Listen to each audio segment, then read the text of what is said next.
Hi, I'm Evan, and this is my presentation of the digital library, the Internet Archive.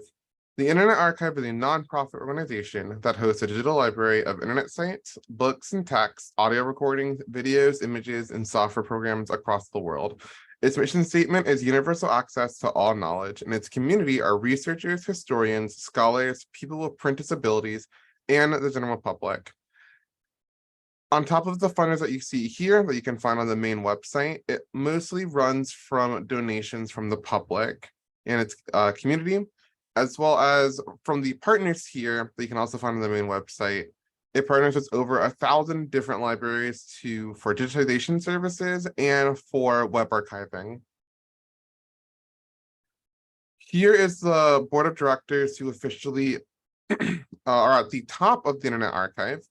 For its daily operations, there are full-time and part-time positions that are available on the website, and it largely runs off of volunteers and the community that continues to grow the archive with the donations of resources.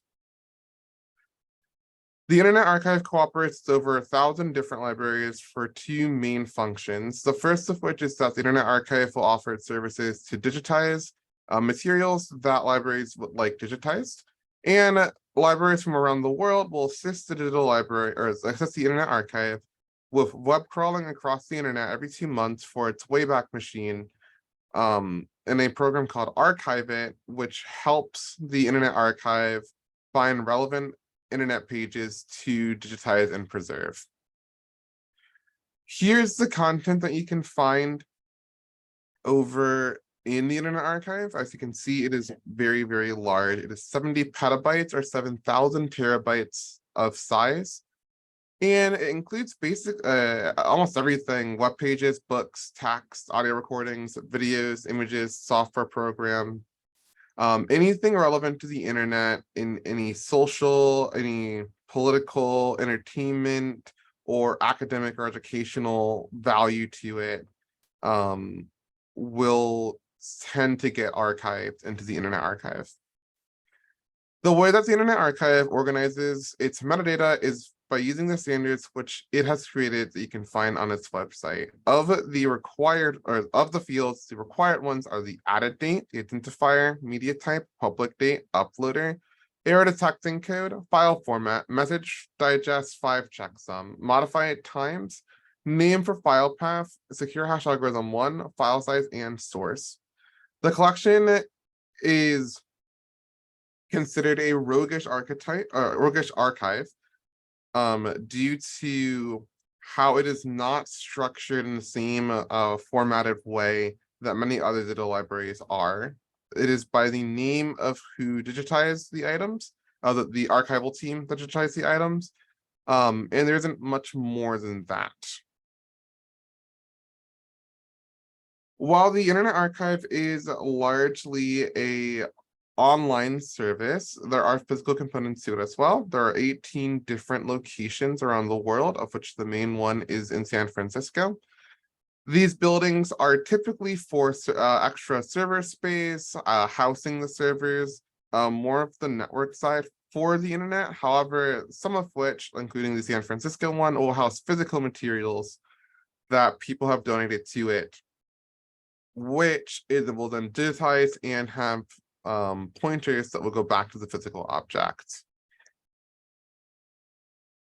Everyone has access to the Internet Archive, though if you do not have an account, you may be limited in what you're able to see. However, it is free to sign up for an account. There is no subscription service or anything. And once you sign in to an actual account, you have access to the full range of the Internet Archive. How do you do searches on the Internet Archive? So there's a simple search and an advanced search engine. The advanced search engine will use the metadata tags or metadata fields from above to help you find what you're looking for. There are filters after you do the search to help narrow your search down farther. There is an extra feature in the Internet Archive where you can ask for your results to be returned in a machine-readable file, such as a JSON file or an XML file.